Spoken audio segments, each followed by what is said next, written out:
Sometimes I feel like I'm losing my mind, trapped in a Hollywood movie that you know ends poorly for the protagonist, but you're powerless to change the outcome.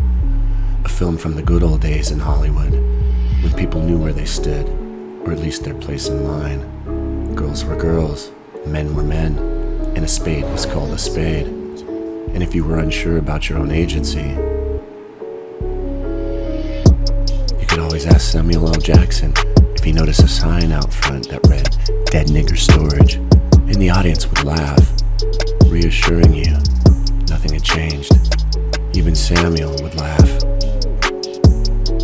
While Archie and Edith Bunker sang "Those Were the Days" at the piano, scratching the chalkboard of your mind. Nothing had changed. Nothing had changed. Nothing has changed. Not for Samuel. Not for any black man. Kepano, God's bones, Kepano, I beseech thee. Wherefore hast thou brought us thither into this churlish, asinine quarrel not of our making? To demonstrate why this play must be staged here and now, Will. And though a lot of people will tell you what racism is or isn't in America, if it even exists for that matter, the experience of race in America is complicated, particular to those who've experienced it firsthand. Oh, 'tis a foul play you've written, Kepano, that delivers us into the ravishing grip of this villainous garrison of Black Sodom and Gomorrah's yawning gates. To remain silent is to be complicit in the crime that these men, blackguards they may be, are sworn servants of his lordship, the mayor of Los Angeles, Kepano, for God's sake! See you not the pledge blazoned beneath the escutcheon on every wagon? To serve and protect. To serve whom, Will? Protect what? That boy on the ground over there? Absolutely not. Just as it is here written, Kepano, were we this very moment standing in the streets of London, they serve at the pleasure of the Lord Mayor and protect his lordship's interests in the streets of London, by order of his Majesty the King. James the First of England, God save him. And who's going to save that young black boy over there from USC? With his broken glasses, a broken nose, and a broken spirit, Will. He's freaking crying, Will. Humiliated and crying. Who is serving or protecting his rights? Or how about my right to just be? To come up here like everybody else and take a look at the view of the city without being interrogated or have to explain what I'm doing here, instead of playing basketball. That's what they did to him, Will. Now look at his girlfriend and the other students he came here with. Yep, they are over there screaming at the police, He is all up in their faces, and they aren't in handcuffs or bleeding or in the back of a patrol car or being shamed to the point of tears. Will, peace of these streets wills not nor cares not for his black tears, Kepano. Do you know why his tears are black, Will? Oh, pray tell, sir. Because you colored them with your words just now. Oh, bollocks, and that is exactly how people of color have lost their humanity over the past 400 years to people like you. The fault, dear Brutus, is not in our stars but in ourselves that we are underlings. Portuguese, they all use words to justify mistreating people who look or live You need to different. shut the hell up right now, both of you. And as for you, Holmes, that mouth of yours is going to get you twisted, understand? I don't need to sit here listening to no socialist rant blaming everybody's problems on the police, you understand me? You're in LA, not Alabama, homeboy, and your ass is going to wind up going downtown in the gag and full restraints if you keep running your nasty little mouth. Feel me? Yes, sir. Yes, I do, officer. I understand. It's just that, our words, sir. You can't get out the car. Words matter, and keeping the peace does not make someone above the law. For God's sake, above the law. They are the law. This is That's 21st right. century America, right. Will. Not flea-bitten, plague-infested early modern London, no.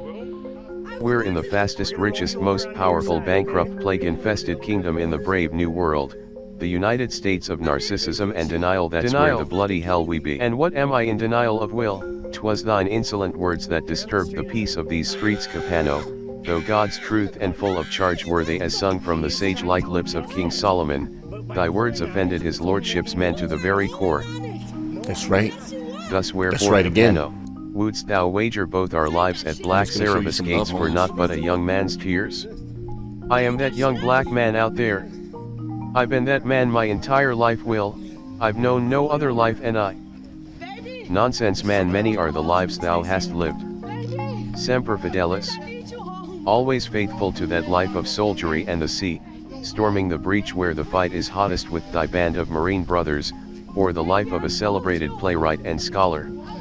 A doctor of philosophy art thou, my friend, and by the sweat of thy brow, not fancy of the fates, hast thou changed thy stars for the better. Yes, it is all true, Will, and yet, when I step out onto a city street at night and walk towards my vehicle, I am transformed into something else, something to be weary of, something to be feared. Because when I step onto these city streets at night I become black, a black male approximately 6 foot 4 inches tall, 240 pounds, heading south, approaching a white GMC Yukon and testing the handle of the driver's side door, or at least that's how I am perceived, time and time again. I will forever be that man, Will. Really, are you guys fucking kidding me? You guys Stay in the car! Stay in the car! Stay in the car! Stay in the car! Stay in the car! Put your hands behind your back!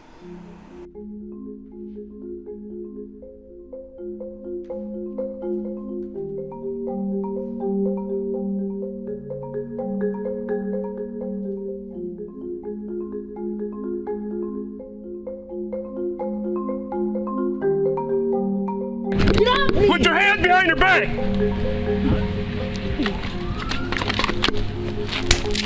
Are you fucking kidding me? Y'all some bitches! I swear to fucking God! Stop resisting! I hate you bitches! Stop resisting! Damn! That's right, homie. You see that shit? That's what I'm talking about. That's how you handle shit. 'Tis true. 'Tis pity, my friend, and though pity 'tis still a tale told by a bloody idiot, full of so much sound and fury that even 400 years signify absolutely nothing. Kepano, have changed nothing. No, Will. It is a tale told by you, and others like you, who give voice and put words to the unspeakable, signifying far more than we even realize. In the end though, the pen is mightier than the sword, Will. I'm nicking that one. The pen, 'tis mightier than the sword. Oh, words are powerful, Will. They have consequences like the evil that men do. Our words live on as well, and what is happening outside this window right now. The way those men are responding to that young man, the way they responded to me, oh, and I. Equally innocent as thee, yet bound and chained in equal fashion. I bear not Ethiop's sable skin, my complexion more ghostly than their own. If color be their cause, why arrest me? They just think you're crazy because of the way you sound and because you actually believe you're William Shakespeare. But I am William Shakespeare. I believe you, Will. I do. Come on, stop looking at me like I ran over your dog. Is it really true that one of my admirers murdered your king, then jumped on stage, reciting lines from Julius Caesar? Yes, he did. Oh, I am so sorry. The evil that men do lives after them. And he had just finished playing the part of Mark Antony, yet with his two brothers, the most famous family of Shakespearean actors in the country, in the world at the time. Extraordinary. All of which, to raise money to erect the very first statue of your likeness in the entire world, before England even. We Americans wanted to be the first to show the world how one should honor the most beloved American playwright who ever lived, William Shakespeare. Extraordinary. And this monument, it still stands in the most central of American parks. Oh yes, Will, it's still there. If we ever get out of jail, maybe we'll go see it sometime. How's that? So, do you perhaps understand where I'm coming from a little more now that you've garnered some personal context to add to the question of, why this play here and now? Oh, that shit is quite real, homie, I'm knowing, cuz. And yes, you're absolutely right, we must put on this play, here and now, in a country divided into blue and red, tribalism, gunpowder plots, set tripping, dog whistling, conservative tea-bagging, soccer mom insurrectionists gangbanging all the homies hoods across the aisle. Time is out of joints, Kepano, and we must smoke this thing, for the good of all and show the people of America how the Blackfriars put it down without dropping bombs, just words, words, words. Wow, that's deep, deep water, Will. As deep and profound as the most significant presidential election in American history approaches, an election of dreadful consequence. Like the words we put to page, it will determine the future for one of the most important issues Romeo and Juliet is questioning: who has the right to tell someone whom they may choose to love, or how they may choose to love, where they may choose to love, or make their love. Private spaces. Public. What spaces may a person occupy in this country? Obviously, there are very different answers to that question, depending on who you are. At least that's what we learned here tonight, and that's a problem. Especially if in the same breath you are saying liberty and justice for all. That's right. Man, you're getting it all twisted. I'm about to drop you guys off. I'm not taking you downtown. Your communist ass. You're gonna ruin everything down there. Big homies don't even want none of that. You fellas have a good night. And we don't need to find the answer, Will, because there is no one answer. We just need to complicate the question, the notion, the preconceptions, to get people to stop for a second and say, wow, there are other ways of doing this thing called living, other than the way I do it.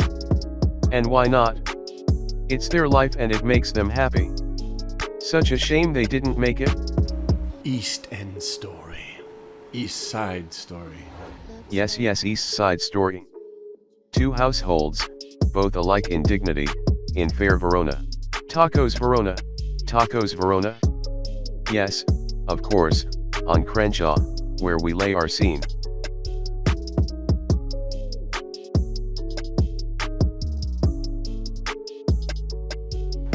Man, get out my patrol car. That's some wild stuff, homie.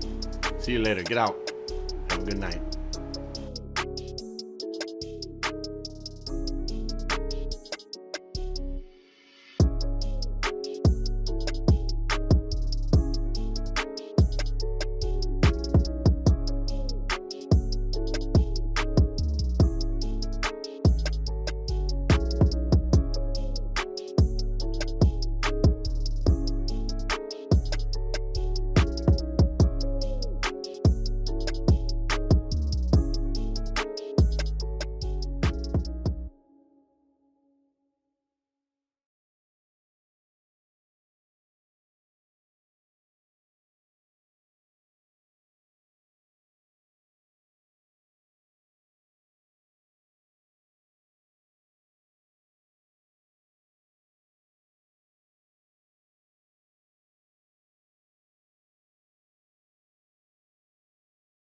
Two house